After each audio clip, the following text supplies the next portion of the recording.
اللہ تعالیٰ نے سید الانبیاء محمد صلی اللہ علیہ وسلم کی جو تعریف کی، اس تعریف میں مشہور ترین آیت جو سب سے زیادہ زبانوں پہ ہے، انک لعلی خلق عظیم، کہ اے محمد صلی اللہ علیہ وسلم آپ بہترین اخلاق پر ہیں۔ ایک آیت تو یہ ہے۔ دوسری طرف قرآن مجید میں اللہ تعالیٰ نے ہمیں حکم دیا ہے، لَقَدْ كَانَ لَكُمْ فِي رَسُولِ اللَّهِ أُسْوَةٌ حَسَنَةٌ، اے لوگو تمہارے لیے نبی صلی اللہ علیہ وسلم کی سیرت میں ایک بہترین نمونہ موجود ہے۔ یعنی تمہیں سیرت میں نبی کو اپنا لیڈر بنانا ہے، نبی کو فالو کرنا ہے۔ آج تہذیبوں کا اور کلچر کا ٹکراؤ ہے بہت زیادہ، ایک طرف لبرلزم کی انتہا ہے، ایک طرف مذہب کی انتہا ہے۔ تو ہم نے زندگی کے تمام پہلوؤں میں جو فالو کرنا ہے وہ محمد صلی اللہ علیہ وسلم کو فالو کرتا ہے۔ میں سمجھا پا رہا ہوں نا اپنی باتوں؟ کوئی کنفیوژن تو نہیں ہے؟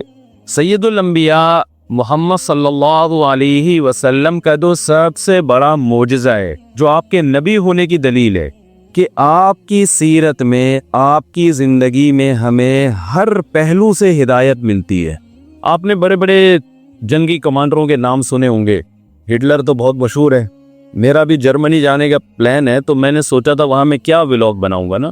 مجھے خیال آیا کہ میں جیسے مکہ مدینہ جاتے ہیں تو ہم وہاں کے بڑوں کے نام، اور پھر مصر جاتے ہیں تو موسیٰ علیہ السلام کا تذکرہ، تو میں نے کہا جرمنی جاؤں گا تو میں کہوں گا حضرت ہٹلر رحمۃ اللہ علیہ۔ گوروں کے تو وہ حضرت بھی ہیں، ان کے وہ رحمۃ اللہ علیہ بھی ہیں۔ ہٹلر کا نام سنا ہوگا آپ نے، بہت بڑا کمانڈر تھا، جنگ میں اس کی بہت فتوحات ہیں، یہ کر دیا وہ کر دیا، مسلمان فاتحین بھی گزرے ہیں، غیر مسلم فاتحین بھی گزرے ہیں۔ لیکن جب آپ فاتحین کی زندگی دیکھتے ہیں تو آپ کو گائیڈنس ملے گی جنگوں میں لڑنے کی، اس کے علاوہ آپ کو ان کی سیرت میں کوئی اور گائیڈنس نہیں ملے گی۔ ہمارے پیغمبر صلی اللہ علیہ وسلم کی یہ خاصیت تھی کہ میدان جنگ میں اگر آپ کسی کو فالو کرنا چاہتے ہیں کہ میں میدان جنگ میں کیسے لڑوں، اس میں بھی آپ کس کو فالو کریں گے؟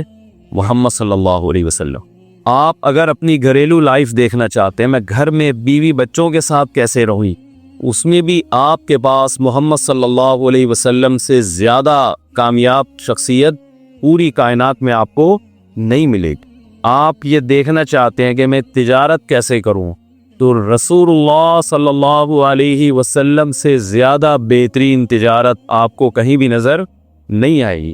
دنیا کا کوئی ایسا شعبہ نہیں ہے جس میں ہمیں رسول اللہ صلی اللہ علیہ وسلم سے گائیڈنس نہ ملتی ہو، اور بہترین گائیڈنس۔ آج آپ کو معلوم ہے کہ گورا دنیا پہ راج کر رہا ہے، لیکن آپ کو معلوم ہے کہ گورے نے جو اتنی ترقی کی ہے، چاہے وہ سائنس اور ٹیکنالوجی کے میدان میں ہو، چاہے وہ جنگ کے میدان میں ہو، اس کا زیادہ تر حصہ اس نے مسلمانوں سے سیکھا ہے۔ اور مسلمانوں نے کہاں سے سیکھا؟ سید الانبیاء محمد صلی اللہ علیہ وسلم سے۔ آپ میں سے بہت سو کا تعلق پاکستان نیوی سے، یہ ایڈمرل کا لفظ آپ نے سنا ہوگا اکثر۔ یہ کہاں سے آیا؟ یہ امیر البحر، حضرت معاویہ نے جو فوجی دستہ تیار کیا تھا نا سمندر پہ لڑائی کے لیے، اس کے امیر کا نام کیا تھا؟ امیر البحر۔ بحر کہتے ہیں سمندر کو، امیر۔ تو وہ ٹرمز جو ہے نا، اصطلاحات، وہ بھی ایز اٹ از، وہ بحری بیڑا بھی گوروں نے وہیں سے لیا، اور وہ جو اصطلاحات تھی وہ بھی امیر البحر انگلش میں جب کنورٹ ہوئی تو وہ کیا بن گیا؟ ایڈمرل۔ بہت سی چیزیں آپ کو ملیں گی۔ یہ جو لنڈے کا مال ہے نا، یہ صرف ہمارے ہاں نہیں بکتا، شروع میں ہمارا لنڈا وہاں بکا ہے۔ سمجھ میں آ رہی ہے بات؟ شروع میں جو ہمارا لنڈے کا مال ہے وہ کہاں بکا ہے؟ وہاں جا کے لنڈا بن گیا ہوئی۔ ہماری چیزیں بہت ساری لی ہیں انہوں نے۔ تو ہمیں رسول اللہ صلی اللہ علیہ وسلم کی سیرت میں جو سب سے بہترین چیز ملتی ہے، ہر شعبے میں آپ صلی اللہ علیہ وسلم نے ہمیں گائیڈ کیا ہے۔ آپ میں سے بہت سو تعلق جو کہ فوج سے ہے، میرے والد صاحب بھی پاکستان نیوی میں تھے، اللہ تعالیٰ ان کی مغفرت فرمائے۔ میں جب یہاں آیا ہوں نا تو میں نے ڈسپلن دیکھا بڑا زبردست۔ میرے یہاں ریلیٹیو بھی ہیں جو بچپن سے میرے ساتھی ہیں، ہم بیٹھ کے صبح ناشتے پہ تبصرہ کر رہے تھے کہ یار ہمیں بچپن میں کیڈٹ کالج جانے کا کتنا شوق تھا، ایک خواب تھا نا کہ ہم کیڈٹ کالج چلے جائیں، کیونکہ ہم جو ہمارے ساتھ کے دوست کیڈٹ کالج جاتے تھے ان کی لائف میں ڈسپلن، محلے میں ان کی عزت بڑی ہوتی تھی، وہ تمیز سے چل رہے ہوتے تھے ایسے سینہ تان کے اور بڑی سپیڈ کے ساتھ چل رہے ہوتے تھے. ہم دیکھتے تھے دوسرے لڑکوں کو کہ کوئی گٹکا کھا رہا ہے، کوئی پان کی پی کے تھوک رہا ہے، کوئی گٹر کے ڈھکن پہ بیٹھا ہوا ہے پوری پوری رات اور ابے تبے چل رہا ہے. تو ہم جب دیکھتے تھے نا جو کیڈٹ کالج کے لڑکے ہیں ان کا ایک الگ ہی ڈسپلن ہے، کپڑے صاف ستھرے، چلتے پھرتے بڑے اچھے ہیں، بہت ایک تمیز سے بات کرتے ہیں. تو اور یہ سب کی ایک کوشش ہوتی ہے. تو جب میں یہاں آیا ہوں تو مجھے بچپن یاد آ گیا اور اپنے پرانے دوستوں سے تذکرہ کرنے لگے. میں نے کہا بھائی آپ نے ٹرائی کی تھی ہوگا یار، ہمارا بھی بڑا خواب تھا کیڈٹ کالج جانے کا. تو میں نے کہا ہمارا بھی بڑا بچوں کو دو چیزوں کا شوق ہوتا ہے، تو پائلٹ بننے کا یا ان کا ایک خواب ہوتا ہے کسی طرح کسی ایسے ادارے میں وہ پڑھ لیں جس کا کنٹرول ہماری فورسز کے ہاتھ میں. یہ جو ڈسپلن ہے آپ کو معلوم ہے کہ یہ ڈسپلن ہمیں محمد صلی اللہ علیہ وسلم نے سکھایا. سب سے پہلے نبی صلی اللہ علیہ وسلم کے دنیا میں آنے سے پہلے لوگ ڈسپلن نہیں جانتے تھے. آپ نے عرب کے وہ بدو جن پہ کوئی حکومت کرنا پسند نہیں کرتا تھا، وہ عرب جن پہ کوئی حکومت کرنا کہ ان کو سنبھالے گا کون، ان کو آپ نے نمازوں میں لائن میں کھڑے ہونا سکھایا. اور ایسی سیدھی لائن آپ صلی اللہ علیہ وسلم بناتے تھے کہ ایک صحابی کو دیکھا رسول اللہ صلی اللہ علیہ وسلم نے، ان کا سینہ اور پیٹ تھوڑا سا صف سے آگے ہے. آپ صلی اللہ علیہ وسلم نے نیزے کی نوک ان کے پیٹ پہ لگائی اور ان کو تھوڑا سا پیچھے کیا. انہوں نے عرض کیا یا رسول اللہ میرے تکلیف ہوئی ہے، آپ نے مجھے زخم پہنچایا ہے، میں اس کا بدلہ لوں گا. اسلام کا ایک قاعدہ ہے، قانون ہے، وجزا سیئۃ سیئۃ بمثلھا، کوئی تم پہ زیادتی کرے تم بھی بدلہ لوگے. ہمارے نبی صلی اللہ علیہ وسلم نے بھی اپنا پیٹ مبارک کھول دیا، ٹھیک ہے بھائی بدلہ لے لو. انہوں نے فوراً آپ صلی اللہ علیہ وسلم کے پیٹ پہ بوسہ لیا اور فرمایا یا رسول اللہ میرے پاس، حدیث کا مفہوم ہے کہ آپ کے پیٹ کے بوسہ لینے کا اس کے علاوہ میرے پاس کوئی ذریعہ نہیں تھا. تو کیسے ڈسپلن سکھایا جا رہا ہے، صف میں آڑے ترچے بھی تو کھڑے ہو سکتے تھے نا. آپ ہمارے نبی صلی اللہ علیہ وسلم کی زندگی دیکھیں، آج جتنا سست ہوگا وہ سوسائٹی میں ایک سمجھا جاتا ہے بزرگ ہونے کی علامت کہ جی ہمارے جو پیر صاحب ہیں نا وہ اتنے نیک ہیں کہ وہ ہل ہی نہیں سکتے. دیکھا ہوگا آپ نے ہمارے نبی صلی اللہ علیہ وسلم نے جو ٹیم تیار کی ان میں ایسے ایسے صحابہ تھے. سلمہ ابن اکوع رضی اللہ تعالی عنہ وہ گھوڑے کی رفتار سے زیادہ تیز دوڑ لیا کرتے تھے. حضرت عمر رضی اللہ تعالی عنہ کے دور میں 22 لاکھ مربع میل کا ایریا تھا جس پر حضرت عمر کی حکومت تھی. اتنے تھوڑے سے عرصے میں 40-50 سال کے عرصے میں اتنی زبردست ایک ریاست قائم کر دینا، یہ موٹیویشن انہیں کہاں سے ملی تھی؟ یہ نبی صلی اللہ علیہ وسلم سے ملی تھی ان کو موٹیویشن. اب میں آپ سے یہ عرض کرتا ہوں کہ ایک موٹیویشن وہ ہے جو محمد صلی اللہ علیہ وسلم کی طرف سے ملتی ہے، اس کے رزلٹ کیا نکلتا ہے، اور ایک موٹیویشن وہ ہے جو غیر مسلم قوتیں دیکھیں فوج کا سسٹم پاکستان میں بھی ہے، یو ایس اے میں بھی ہے، یورپ میں بھی ہے. میں ملا ہوں دنیا بھر میں گیا ہوں میں، ہمارے ہاں فوج میں جو بھرتی ہونے کا ریشو ہے وہ بہت زیادہ ہے. بہت لوگ چاہتے ہیں کہ ہم Pakistan army, Pakistan navy, air force join کریں. دوسرے کنٹریز میں یہ اتنا زیادہ کمپٹیشن نہیں ہے. وجہ کیا ہے؟ ہمارے نبی صلی اللہ علیہ وسلم نے ہمیں شہادت کے فضائل سنائے ہیں. شہید کا لفظ آپ بتائیے کیا اسلام کے علاوہ کسی اور ریلیجن کے پاس ہے یہ شہید کا لفظ؟ انہوں نے ہم سے ادھار تو لیا ہے، ہم سے یہ لفظ ادھار لے کے اپنے فوجیوں پہ فٹ کرنا شروع کیا ہے، لیکن یہ ہے کس کا؟ یہ ٹرم ہے کس کی؟ یہ اسلام کی ٹرمز ہے. اور میں آپ سے عرض کروں میں نے شہیدوں کے خون کی خوشبو اپنی ناک سے سونگھی ہے. یہ کرامت ہے جو اللہ دنیا میں دکھاتے ہیں. میں یہ عرض کر رہا تھا کہ نبی صلی اللہ علیہ وسلم کی جو سیرت کا سب سے بہترین پہلو ہے وہ کیا ہے؟ آپ صلی اللہ علیہ وسلم کی سیرت میں ہمیں تمام شعبوں میں تمام معاملات میں گائیڈنس ملتی ہے. ہمارے نبی صلی اللہ علیہ وسلم سے ہم پوچھنا چاہیں کہ یا رسول اللہ ہمیں سونا کب چاہیے، اٹھنا کب چاہیے، تو آپ نے کیا بتایا؟ رات کو جلدی سونا ہے اور صبح جلدی اٹھنا ہے. آج یہ سیرت مسلمان فالو کر رہے ہیں، یہ بورا فالو کر رہا ہے؟ بتائیے نا ذرا، بورے فالو کر رہے ہیں. چائنا میں آپ جائیں سارے جلدی آپ تو کر رہے ہوں گے انشاءاللہ، صبح صبح اٹھتے ہیں، لیکن جب سویلین میں ہمارا جو جانا ہوتا ہے تو وہ اس کو فالو نہیں کر رہے. ہمارے نبی صلی اللہ علیہ وسلم کی غذائیں کیا تھی؟ ہمارے نبی صلی اللہ علیہ وسلم گھر میں کیسے رہا کرتے تھے؟ ہمارے نبی صلی اللہ علیہ وسلم بات چیت کیسے کیا کرتے تھے؟ یہ جو خلق کا لفظ ہے نا، خلق، انک لعلی خلق عظیم، اس کے بارے میں ایک کریکشن آپ ضرور کیجئے. ہمارے ہاں خلق کا ترجمہ یہ کیا جاتا ہے کسی سے اچھے اخلاق سے بات چیت کرنا. کسی سے نرم لہجے سے بات کرنا، یہ خوب سمجھ لیں خلق کا اصل مطلب یہ نہیں ہے۔ خلق کہتے ہیں نیچر، وہ طبیعت جس پہ انسان کو ڈھالا جائے۔ ہر شخص کی ایک نیچر ہوتی ہے نا، کہتے ہیں بائی نیچر اچھا آدمی ہے، یہ بائی نیچر برا آدمی، کہہ رہے ہوتے ہیں نا لوگ، تبصرہ کر رہے ہوتے ہیں۔ تو خلق کا مطلب وہ نیچر جس پہ انسان کی پیدائش ہوئی ہے۔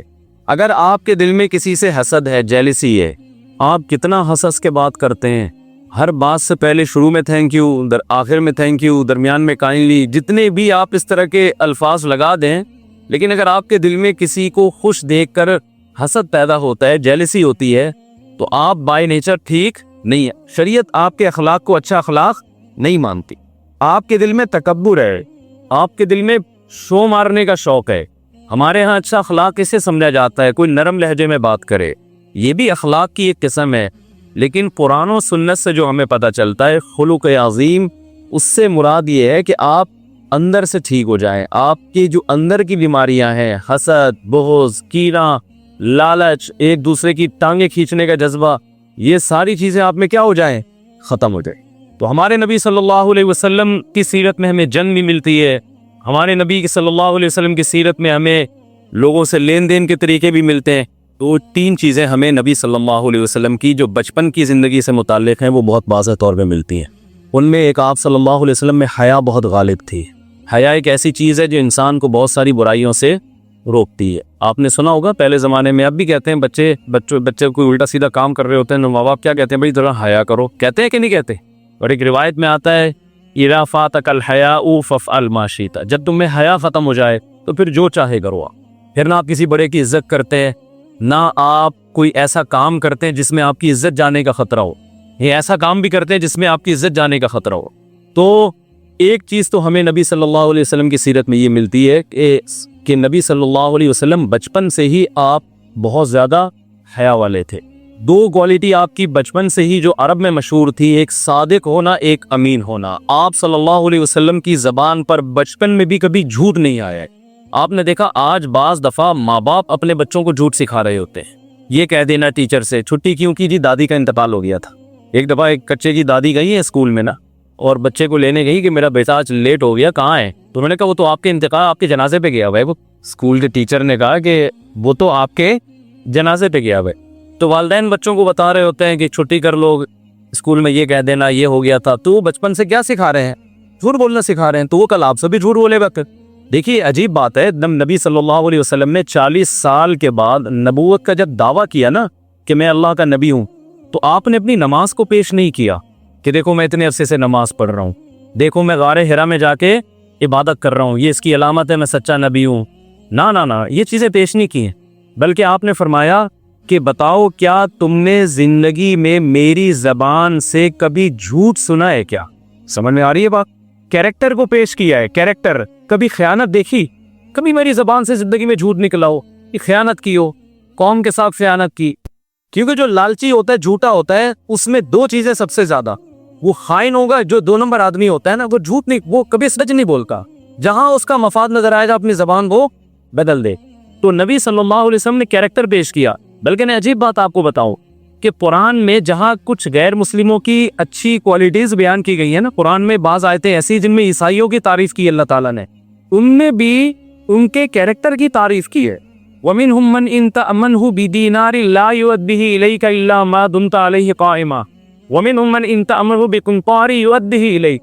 اللہ فرماتے ہیں ان اہل کتاب میں، یہود و نصارہ میں کچھ ایسے لوگ ہیں کہ اگر 1 دینار تھوڑا سا آپ نے ان کو 1 درہم بھی اگر دے دیا، تھوڑی سی رقم بھی دے دی، آپ ان سے واپس بھی لے سکتے جب تک اس کے سر پہ جا کے کھڑے نہ ہو جائیں۔ مالی معاملات میں 2 نمبری کریں گے، لیکن قرآن کہہ رہے ہیں ان اہل کتاب میں، عیسائیوں میں، یہودیوں میں کچھ ایسے لوگ بھی ہیں کہ آپ سونے کا پہاڑ بھی اگر بطور امانت رکھوا دیں ان کے پاس تو یہ پورا آپ کو اسی طرح لوٹائیں گے جس طرح آپ نے ان کے پاس رکھوایا تھا۔ تو قرآن کیریکٹر کو بیس بنا رہا ہے، بیس ہے، بنیاد ہے انسان کے اچھے اور برے ہونے کی۔ آج ہمیں افسوس کے ساتھ یہ کہنا پڑتا ہے کہ مسلمان کا جو مسلمان میں نماز نظر آئے گی، آپ کو حج نظر آئے گا، کیریکٹر کے لحاظ سے مسلمان کیا ہو گیا؟ بہت زیادہ پیچھے ہو گیا۔ کیریکٹر میں 2 چیزیں آتی ہیں، ایک خیانت نہیں کرنی کسی کے ساتھ، آپ نے 2 نمبری نہیں کرنی ہے۔ نمبر 2 آپ کی زبان پہ کبھی جھوٹ نہیں آنا چاہیے۔ تو رسول اللہ صلی اللہ علیہ وسلم نے جب نبوت کا دعویٰ کیا تو آپ نے اپنی 40 سال کی جو زندگی پیش کی ہے، جس میں بچپن بھی جوانی بھی، اس میں اپنی 2 کوالٹیز پیش کی ہیں کہ نمبر 1 میں صادق ہوں، میں کبھی جھوٹ نہیں بولا میں نے، نمبر 2 میں نے کبھی کسی کے ساتھ خیانت نہیں کی۔ تو یہ کوالٹیز ہمیں اپنے اندر پیدا کرنے کی بہت زیادہ ضرورت۔ اکثر وہ کرایہ دار شکایت کرتے ہیں مجھ سے، میرے پاس ہر طبقہ آتا ہے نا مسائل کے لیے کہ یار وہ مالک مکان جو ہے نا مفتی صاحب ابھی پہلی تاریخ ہی ہوتی ہے اور 4-5 دن کے بعد آ کے گھر پہ گھنٹی بجانے کے لیے کھڑا ہو جاتا ہے کہ کرایہ نکالو، تنگ کرتا ہے، جیسے میں لے کے بھاگ جاؤں گا۔ میں نے کہا ہونا تو یہ چاہیے کہ جب پہلی تاریخ ہوئی ہے تو آپ خود اس کے اکاؤنٹ میں پیسے ٹرانسفر کر دیں، یہ تو آپ کی ذمہ داری ہے نا، یہ اس کا حق تھوڑی ہے کہ آپ سے مانگے۔ تو پیسوں کے لین دین میں انسان میں گڑبڑ نہیں ہونی چاہیے۔ اے ایمان والو، اسلام میں مکمل داخل ہو جاؤ۔ اسلام میں مکمل داخل ہونے میں جو چیز سب سے بڑی رکاوٹ ہے وہ ہے انسان کی خواہشات۔ اس پر پچھلے ہفتے میں نے بات شروع کی تھی کہ انسان جب دنیا میں آتا ہے، دنیا میں آتے ہی خواہشات کی ایک دنیا ہے، خواہشات شروع ہو جاتی ہیں، چاہتیں شروع ہو جاتی ہیں۔ پیدا ہوتے ہی چیخیں مارتا ہے، اس کو دودھ چاہیے، کھلونے چاہیے، اس کو نہیں ملیں گے غصہ کرتا ہے۔ تو یہ اس میں خواہشات ہیں جو پیدا ہوتے ہی شروع ہو جاتی ہیں۔ جب تک ماں کے پیٹ میں تھا تو کوئی خواہش نہیں تھی، ایک ہی خواہش ہوتی ہے باہر آ جاؤں میں کسی طریقے سے، اور وہ قدرت نے انتظام کیا ہوا ہے اس کو باہر لانے کا، لیکن ڈاکٹروں کو اللہ کا بنایا ہوا نظام چونکہ پسند نہیں ہے، لہذا وہ قصائی بن کے چیر پھاڑ کر کے ٹائم سے پہلے نکال لیتے ہیں۔ ڈاکٹروں کا خیال یہ ہے کہ اللہ تعالیٰ نے کا نظام غلط ہے، یہ جو نیچرل ہے، نارمل ڈیلیوری جسے کہا جاتا ہے، ہمیں اللہ سے چونکہ زیادہ پتہ ہے لہذا ہم کاٹیں گے اور بچے کو مارکیٹ میں خود لے کر آئیں گے۔ خیر موضوع نہ تبدیل ہو جائے، میں اصل موضوع پہ آتا ہوں۔ آپ کہہ سکتے ہیں کچھ عورتیں بیمار بھی تو ہوتی ہیں، کچھ یقیناً ہو سکتی ہیں، یہ نہیں ہو سکتا کہ ہر 2-3 کے بعد آپریشن، 2-3 کے بعد آپریشن، اس سے تو دنیا کا نظام ہی تباہ و برباد ہو جائے۔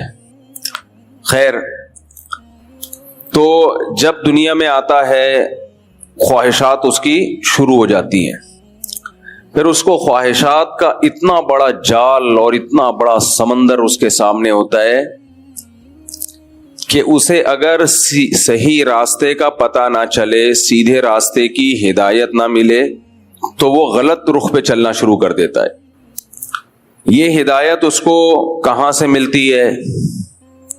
یہ ہدایت اس کو کبھی کلچر بتاتا ہے صحیح کیا ہے غلط کیا ہے، اس کا خاندان بھی بتا رہا ہوتا ہے، اس کے دوست احباب اس کو گائیڈ کر رہے ہوتے ہیں، یعنی پہلے دن سے اس کو گائیڈنس ملنا شروع، کچھ بعض دفعہ اس کی عقل بھی ہدایت دے رہی ہوتی ہے اس کو، وہ بتا رہی ہوتی ہے یہ صحیح ہے یہ غلط ہے۔ تو بہت سارے اسباب مل کے اس کو سدھارنے کی بھی کوشش کرتے ہیں اور بگاڑنے کی بھی کوشش کرتے ہیں، یہ دونوں کوششیں ایک ساتھ ہو رہی ہوتی ہیں۔ اچھا وہ کیا کرتا ہے، انسان کے اندر یہ ٹیکنیکل فالٹ ہے کہ وہ ہر گائیڈنس کو، ہر ہدایت کو سیدھا راستہ سمجھ کے لے رہا ہوتا ہے، حالانکہ وہ ہر ہدایت سیدھا راستہ نہیں ہوتی۔ ہندو کے ہاں جب بچہ پیدا ہوتا ہے تو وہ دیکھتا ہے، اسے نہیں پتا کہ میں نے عبادت کرنی ہے نہیں کرنی ہے تو کتنے معبود ہیں، پتھر کی عبادت کرنی ہے یا ایک خدا کی عبادت کرنی ہے، اسے کچھ معلوم نہیں ہے۔ لیکن نبی صلی اللہ علیہ وسلم نے فرمایا فَأَبَوَاهُ يُهَوِّدَانِهِ أَوْ يُنَصِّرَانِهِ أَوْ يُمَجِّسَانِهِ، بچہ اپنے والدین کو دیکھتا ہے کہ وہ پتھر کی مورتیاں بناتے ہیں اور ان کے سامنے میرے ماں باپ جھکتے ہیں، تو وہ یہاں سے گائیڈنس لیتا ہے، وہ سمجھتا ہے کہ یہ عمل ٹھیک ہے، مجھے بھی ایسا کرنا چاہیے، وہ اس کو ٹھیک سمجھنا شروع کر دیتا ہے، اپنے خیال میں وہ سیدھا راستہ لے رہا ہے، لیکن آپ کا کیا خیال ہے، یہ ہدایت درست ہدایت ہے یا غلط ہدایت ہے؟ بولو نا، غلط ہدایت ہے بھائی۔ پھر تھوڑا سا وہ بڑا ہوتا ہے، دیکھتا ہے دنیا میں نشہ بھی چل رہا ہے، اس کا دوست شراب پی رہا ہے، اس کے پڑوسی شراب پی رہے ہیں، سب پیتے ہیں، تو وہ کہتا ہے ہم بھی ٹرائی مارتے ہیں، وہ بھی کیا کرتا ہے، وہ بھی پینا شروع کر دیتا ہے۔ تو یہ گائیڈنس اگر وہ ان لوگوں میں نہ رہتا تو شراب پیتا؟ کبھی بھی نہیں پیتا، وہ اس کو کیا پتا یہ گند کیا ہے، دائیں بائیں لوگوں سے، اپنے ماں باپ سے سب سے زیادہ متاثر انسان اپنے والدین سے ہوتا ہے. ابا پیتے ہیں تو بیٹا بھی پھر کہے گا ابا جب پی رہے ہیں تو ہم بھی پیئیں گے. تو وہ دائیں بائیں ماحول دیکھتا ہے اور وہ وہاں سے ہدایت لیتا ہے اور وہ بھی پینا شروع کر دیتا ہے. تو یہ صحیح ہدایت لے رہا ہے یا غلط؟ ہدایت تو لے رہا ہے، کیونکہ اگر یہ دائیں بائیں نہ دیکھتا تو نہ پیتا. خود سے اس گندگی کی طرف کبھی بھی انسان کا ذہن نہیں جاتا. لیکن کچھ صحیح چیزیں بھی لے رہا ہوتا ہے. وہ دیکھتا ہے قانون بہت مضبوط ہے، چور پکڑے جاتے ہیں، ان کو سزائیں ملتی ہیں، اور جو انسانیت کی خدمت کرتے ہیں ان کو سوسائٹی اپریشیٹ کرتی ہے، ان کی حوصلہ افزائی کرتی ہے. تو اس بہانے وہ بھی کچھ نیک کام کر لیتا ہے. اس نے دیکھا فلاں نے غریبوں کو کھانا کھلایا، محلے میں لوگوں نے بڑی واہ واہ کی، بڑا اچھا آدمی ہے، نائس پرسن ہے. تو وہ دو لوگوں کو دیکھا دیکھی وہ بھی کبھی چندہ دے دیتا ہے، کبھی کسی ٹرسٹ میں پیسے دے دیتا ہے، لوگوں کو کھلا دیتا ہے. تو یہ ہدایت بھی اس نے کہاں سے لی ہے؟ بولو، خود سے نہیں، پبلک کو دیکھا اس نے. تبھی جن کے باپ دادا سخی ہوں اکثر بچے بھی ان کے سخی ہوتے ہیں، کیونکہ یہ والے ہدایت گائیڈنس انسان سب سے زیادہ اپنے باپ اور اپنی ماں سے لیتا ہے. ہر طرح کی ہدایت. مذہب اپنے ماں باپ سے لے رہا ہے تو باقی کیا رہ گیا بھائی؟ جب مذہب ماں باپ سے لے لیا تو باقی کیا رہ گیا؟ یہ جو غیر مسلموں میں زنا اتنا عام ہو گیا نا، اس کی وجہ یہ کہ نکاح ختم تو پیدا ہی بچہ گرل فرینڈ سے ہو رہا ہے. تو زنا سے جب بچہ پیدا ہو رہا ہے تو بچہ پھر آگے نسل تو زنا سے ہی چلائے گا نا. وہ میں نے ایک بیان کیا تھا، اس پہ شارٹ کلپ لازمی بنا دینا. میں نے ایک بیان کیا تھا، کسی نے مجھ سے سوال پوچھا کہ میری ایک گرل فرینڈ تھی، اس سے بچہ پیدا ہو گیا، پھر میں نے اس گرل فرینڈ سے شادی کر لی، تو کیا وہ بچہ میرا کہلائے گا؟ اس کا میں نے جواب دیا تھا نہیں، کیونکہ وہ زنا سے پیدا ہوا ہے، لہذا وہ بچہ بغیر باپ کے کہلائے گا. بے شک اس لڑکی سے آپ نے بعد میں شادی کر لی ہو، شادی کے بعد جو بچہ پیدا ہوگا وہ حلال ہی ہے. نکاح سے پہلے جو پیدا ہوا وہ حلال نہیں ہے. تو آپ اس کے باپ نہیں ہو، چاہے بے شک آپ نے اس گرل فرینڈ سے بعد میں شادی کر لی ہو. اور باپ نہ ہونے کا مطلب کیا ہے؟ ولدیت میں نادرہ میں آپ فادر میں اپنا نام نہیں ڈال سکتے. دنیا میں ڈال دو، آخرت میں اللہ پکڑے گا، وہ نہیں چھوڑے گا آپ کو. نمبر 2، اس کو آپ کی وراثت نہیں ملے گی، آپ کو اس کی وراثت نہیں ملے گی، اس کو آپ کی وراثت نہیں ملے گی. نمبر 3، اس کے ذمے آپ کے کوئی حقوق نہیں ہے جو باپ والے حقوق ہوتے ہیں نا، صلہ رحمی، رشتہ داری جوڑنا اور خیال کرنا بڑھاپے میں، آپ کا کوئی حق اس پہ بولو نہیں ہے. چوتھی بات، آپ کا بھائی اس کا چچا نہیں کہلائے گا، آپ کا بڑا بھائی اس کا تایا نہیں کہلائے گا، اس کا ددیال سے کوئی لینا دینا نہیں ہے. یہ میں نے مسئلہ بیان کیا. میں نے کہا اس کا نسب چلے گا ماں سے. اس کا نسب کس سے چلے گا؟ ماں سے. دیکھو، ایک آدم علیہ السلام اللہ نے پیدا کیے جو سب کے باپ ہیں، ان کا کوئی والد نہیں ہے.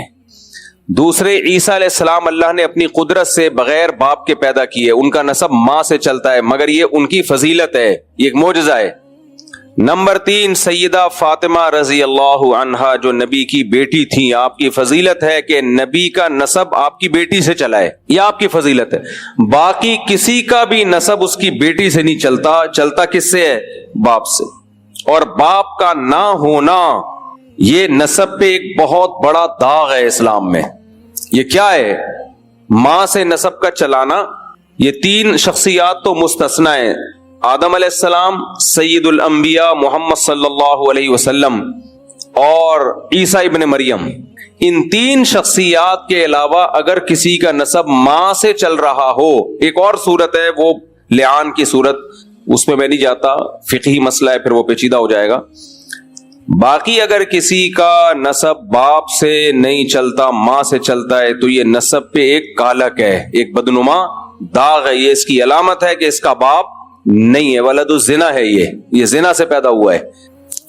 اب میں نے جب یہ مسئلہ بیان کیا کہ بھئی اس کا نسب چلے گا ماں سے، وراثت ملے گی کہاں سے؟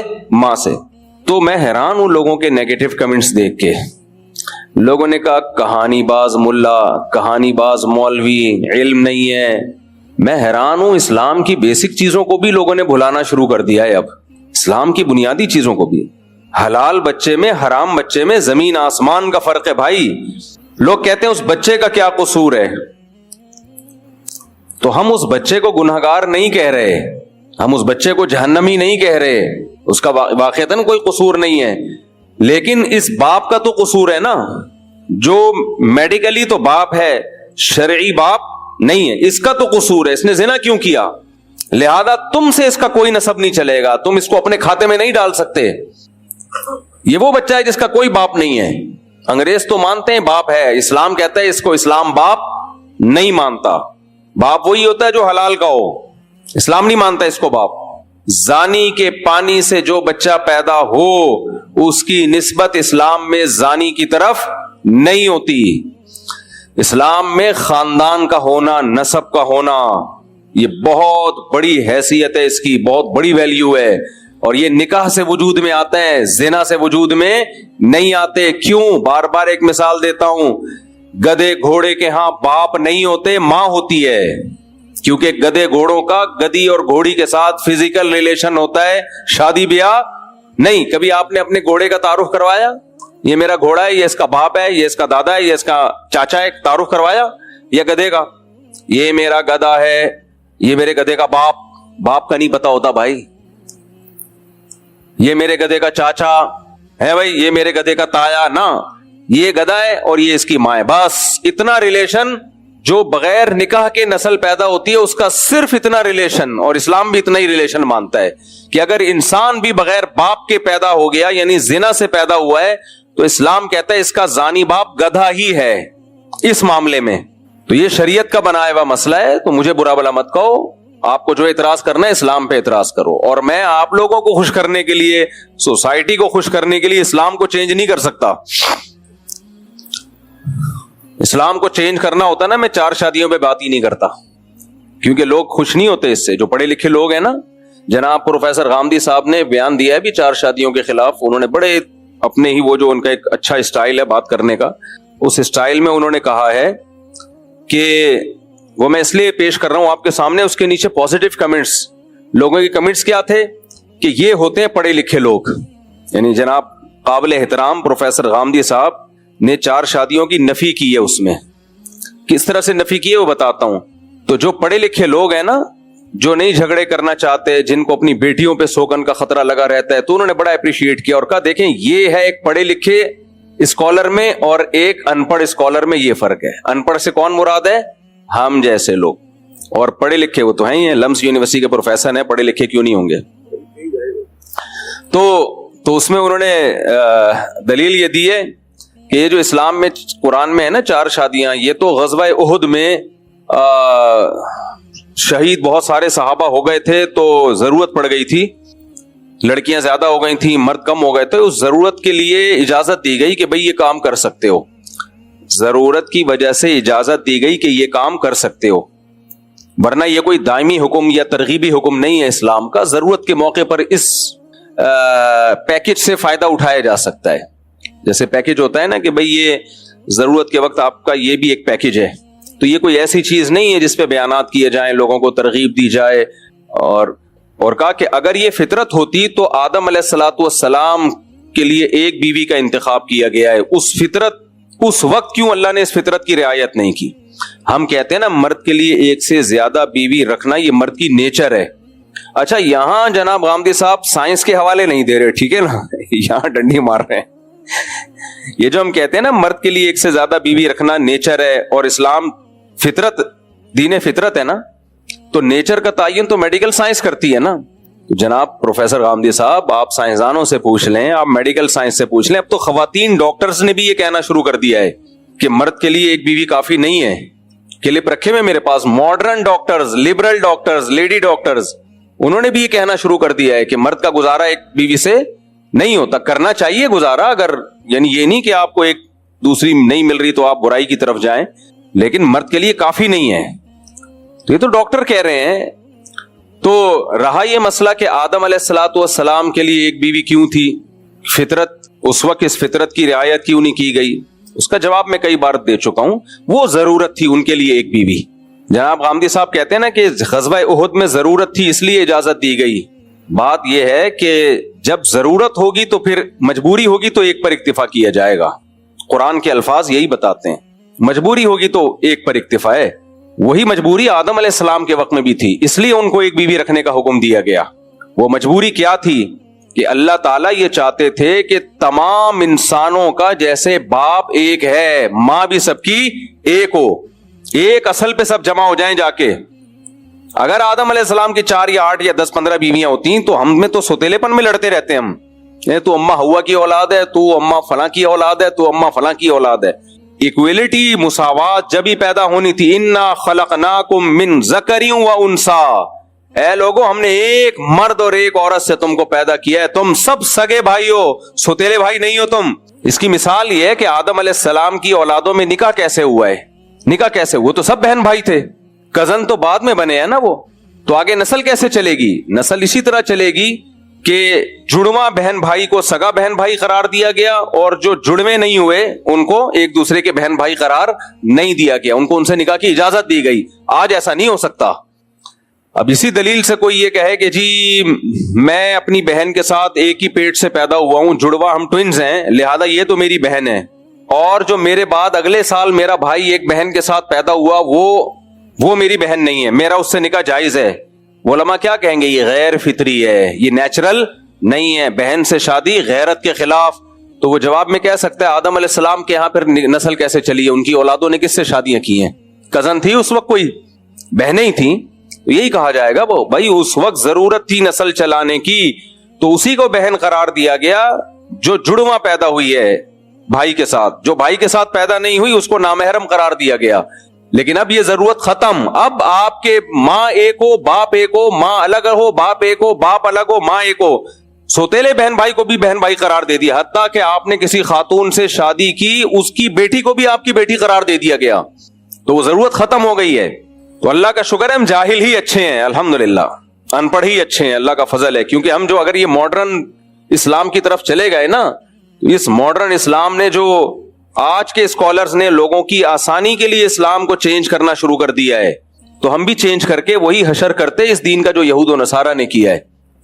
تو اس لیے مجھے یہ کہنے میں کوئی شرم نہیں آتی کہ اسلام میں اصل 4 شادیاں ہی ہیں، یا آپ میں تپڑ نہیں ہے تو اسلام کو چینج کرنے کی کوشش مت کرو۔ بس قرآن کے الفاظ دیکھو، ان خفتم اللہ تقسطوا فی الیتامی، اگر تمہیں خوف ہو کہ تم یتیم بچیوں میں عدل نہیں کر سکتے، فانکحوا ما طاب لکم من النساء مثنی وثلاث ورباع، تو جو تمہیں پسند آئے ان میں 2 2 3 3 4 4 سے نکاح کرو، 2 سے تو اللہ شروع کر رہے ہیں۔ فإن خفتم اللہ تعدلوا، اگر خوف ہو کہ عدل نہیں کر سکتے، یعنی اصل مسئلہ تو وہی ہے کہ زیادہ کرو، لیکن اگر تمہارے اندر تپڑ نہیں ہے، اب غامدی صاحب یہ تپڑ جیسے الفاظ استعمال نہیں کرتے، اچھی بات ہے، ہم تو بھائی دیسی لوگ ہیں، ہم تو اسی طرح بیان کریں گے، تمہارے اندر بسوں کے پیچھے ہم نے یہی پڑھا ہے، تپڑ ہے تو پاس کر ورنہ برداشت کر، کیا خیال ہے؟ تو ہم تو وہی بتائیں گے جو ابھی ہمارا قصور تھوڑی ہے کہ ہماری زبان ایسی ہو گئی۔ غامدی صاحب لمچ یونیورسٹی میں رہے ہیں، ان کی زبان میں بڑی شائستگی ہے، تپڑ پپڑ جیسے الفاظ نہیں آ رہے ہوتے، بھائی ہم نے بھی ایس ایم سائنس کالج میں پڑھا ہے، اور جب ہم جاتے تھے تو بسوں کے پیچھے ہمیں یہی نظر آتا تھا، تپڑ ہے تو پاس کر ورنہ برداشت کر۔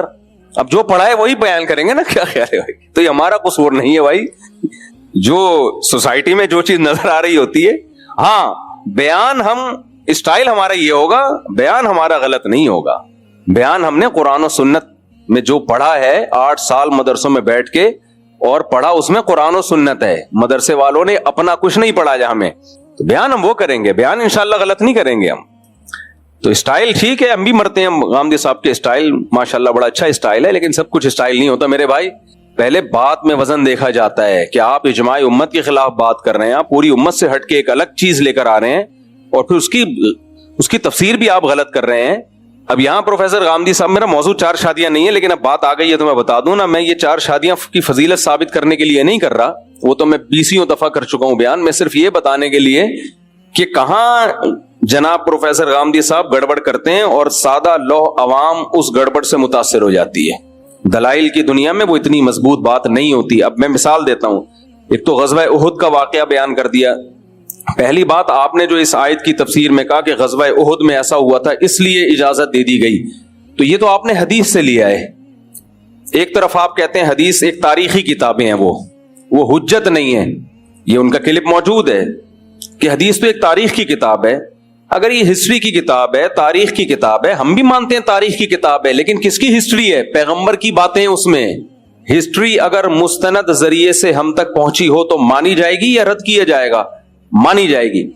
تو نبی کی ہسٹری اگر اس میں بیان ہو رہی ہے اور نبی کے اقوال بیان ہو رہے ہیں تو ہم اس کو کیسے رد کر سکتے ہیں؟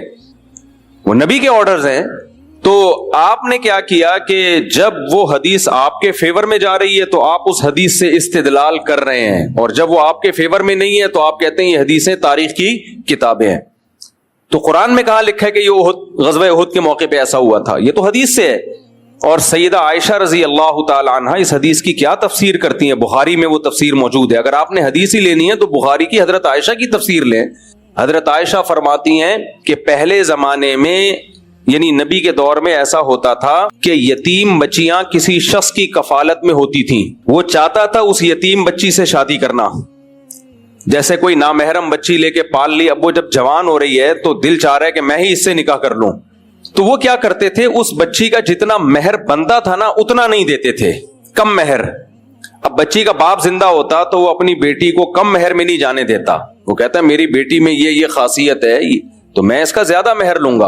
اب مطالبہ کرنے والا باپ تو ہے نہیں, تو یہ شخص کیا کرتا تھا, نکاح کرنے کے لیے بہت تھوڑا مہر کر کے خود ہی اس سے نکاح کر لیتا تھا. تو اللہ نے فرمایا کہ یہ یتیم بچی کے ساتھ ظلم ہے کہ تم اس کو مہر کم دے رہے ہو اور اس سے نکاح کر رہے ہو. اس سے نکاح کرنا ہے تو اتنا مہر دو جتنا اس کی خاندان کی عورتوں کا, جس کو مہر مثل کہا جاتا ہے, جو ان کا اسٹینڈرڈ ہے.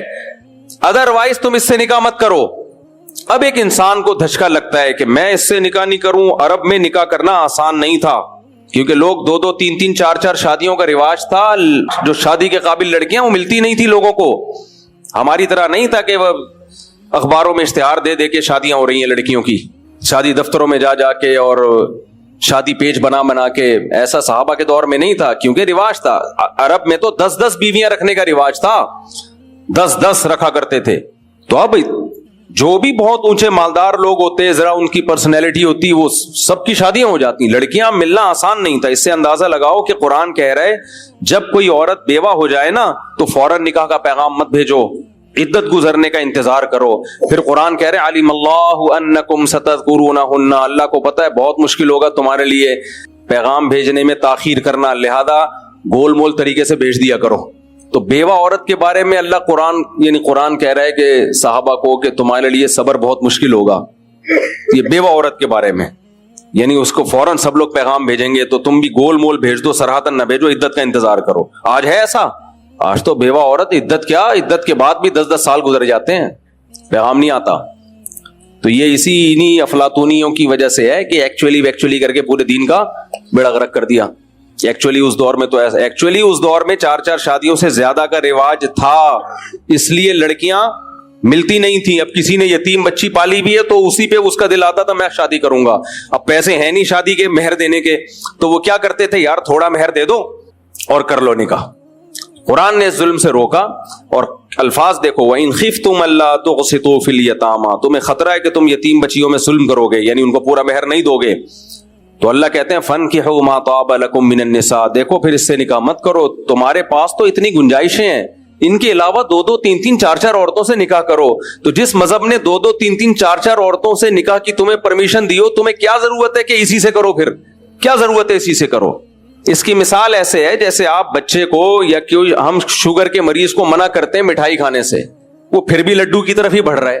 ہم کہتے ہیں یار ایک لڈو کے پیچھے کیوں آ رہے ہو, تمہیں تو اللہ نے اتنی اجازت دی ہے, 20 چیزیں ڈاکٹر نے کہا ہے تم کھا سکتے ہو, سموسے بھی کھا سکتے ہو, پکوڑے بھی کھا سکتے ہو, اور خربوزے بھی کھا سکتے ہو, وغیرہ وغیرہ 20 چیزیں کھا سکتے ہو, تو لڈو ہی پہ تیرا دل کیوں آیا ہوا ہے؟ اور کیا کھانے کی چیزیں کم پڑ گئی ہیں؟ تو اللہ نے بھی یہاں صحابہ کو خطاب کیا کہ جس مذہب نے تمہیں 2-2, 3-3, 4-4 شادیوں کی اجازت دی ہو, نکاح کا دروازہ تو کھلا ہوا ہے, تو کیوں کسی لڑکی سے نکاح کر کے کم مہر دے رہے ہو؟ چھوڑ دو اس کو, اس سے کوئی بھی نکاح کر لے گا. تم ان کے علاوہ 2-2, 3-3, 4-4 سے نکاح کرو. ہاں اس آیت نے 4 سے زیادہ پہ پابندی لگا دی ہے. اس آیت کے بعد اور پھر نبی کی دیگر حدیثیں بھی ہیں, ان سے پتہ چلتا ہے کہ اسلام میں 4 سے زیادہ الاؤ نہیں ہے, اور وہ بھی حدیثوں سے پتہ چلتا ہے, قرآن سے نہیں پتہ چلتا واضح طور پہ.